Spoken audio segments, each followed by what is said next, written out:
గ్రౌండ్లో హార్దిక్ పాండ్యా కెప్టెన్సీలో ముంబై ఇండియన్స్ వరుసగా 3 మ్యాచ్లు ఓడిపోయింది. దీంతో గుడిబాట పట్టాడు హార్దిక్ పాండ్యా. శుక్రవారం సాయంత్రం గుజరాత్లోని సోమనాథ్ ఆలయానికి వెళ్ళాడు. అక్కడ శివుడికి ప్రత్యేక పూజలు చేశాడు. గ్రౌండ్లో ఎప్పుడు యాటిట్యూడ్తో, ఆఫ్ గ్రౌండ్లో స్టైలిష్ డ్రెస్లతో కనిపించే హార్దిక్ పాండ్యా ఇలా ట్రెడిషనల్ లుక్లో కనిపించడం చాలా అరుదని చెప్పుకోవాలి.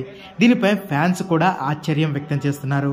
మరి ఈ పూజల తర్వాత అయినా కూడా ముంబై ఇండియన్స్ గెలుపు ట్రాక్లో పడుతుందా లేదా అన్నది చూడాలి.